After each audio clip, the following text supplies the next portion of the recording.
Could be only creating a group of elite class. Do you know? I think everyone here know the history of introducing English education in the subcontinent. Initially by the British rulers, the initial intention was to create a class of submissive, educated English-speaking class who will serve the interest of the colonial rulers. I work with the government, and I had this opportunity of working as a textbook writer. Also, I worked in a number of curriculum committee where we actually kind of designed the policy of the approaches and the content about teaching English to the mainstream students of Bangladesh. One of the problem of Bangladesh is like we have to cater for a huge number of students. It's a huge number of students. It's not like attending 200 students in a faculty of a university or in a kindergarten school. So its mainstream means is crowds of students that you have to keep into account. And the other thing is like deciding on the status of English. We have still Bangladesh, we are teaching English as a foreign language, not as a second language, because basically in our mainstream education system, our students are not surrounded by a situation whether they have an exposure to this language of English, practicing English other than outside their English classroom. So that's a real problem for us. And from there, our responsibility will be to maximize students' participation in using the English within the classroom and possibly outside the classroom. And programs like these, I'd like to thank the organizers of this English Olympiad, because these programs, this type of programs will create and open up more spaces for the students to practice their English, not only within the English classroom but outside the classroom, and with more real life focus. Okay, and the other thing is like I just wanted to raise two questions for here. I can see the guardians here, I can see the enthusiastic learners and the organizers. Two questions. Number one, what English are we going to practice? Are we still going to practice the British English or the Queen's English or the standard? What do you mean by standard? Who is going to set the standard for me? I am a Bangladeshi by born. I achieved my independence from a valiant and glorious through this language movement of 1952. It is said that the seed of our independence was actually sown in that language movement. That is the very origin of our we started feeling the nationalistic identity that we have. So while we are talking about teaching and learning English, obviously English is important, is very important, and is increasingly getting importance because of this technology and whatever development is taking place or worldwide. But again, it is also very pertinent question to ask, whose English are we going to teach? Whose English are we going to learn? Because I give you one statistics. Like the number of non-native English speakers, non-native means whose mother tongue is not English, like me, or the Vietnamese student, or someone from Saudi Arabia. So the number of non-native speakers of English outnumbers the original native speakers of English.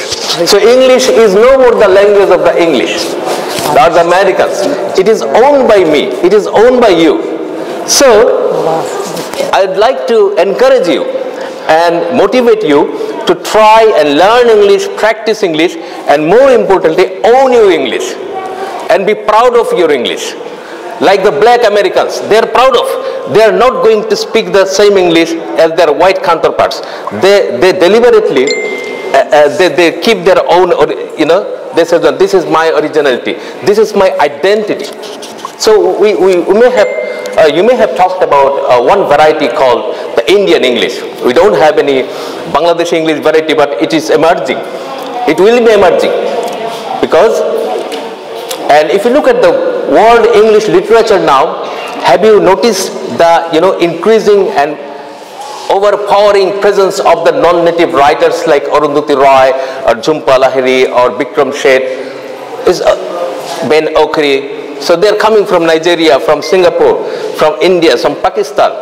So as Bangladeshi, so that whose English we are going to speak it is our English that we are going to speak. Obviously, we are going to, it is not my language, so we are going to learn the rules and regulations and the norms, but we have to again adapt it to our language to make it our own English.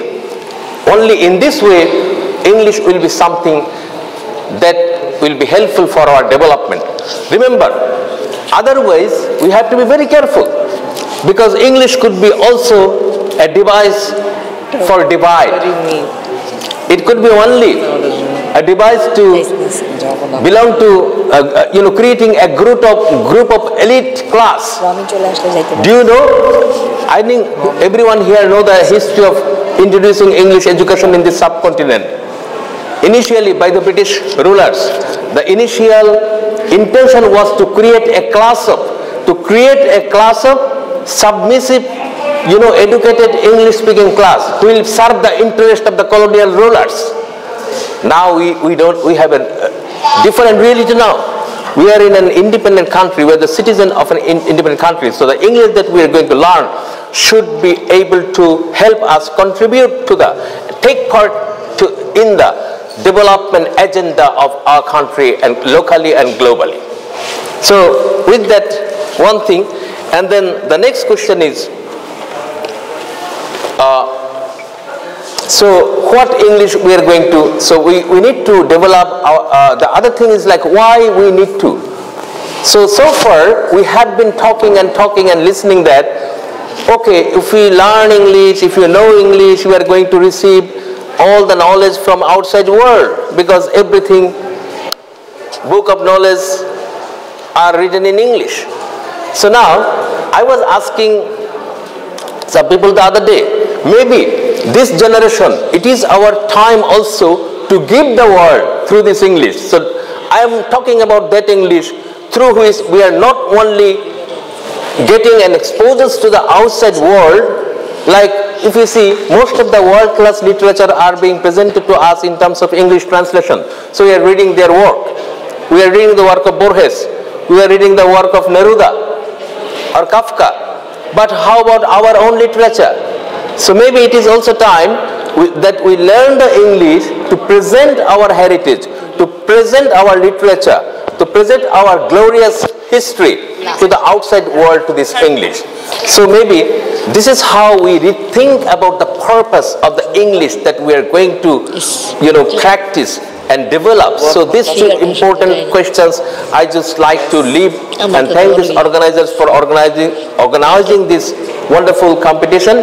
But again, we have to be very careful about the purpose of this program and the content of the program to get the best out of it, particularly by trying to address these two very important questions: whose English are we going to learn, and why are we going to learn this English?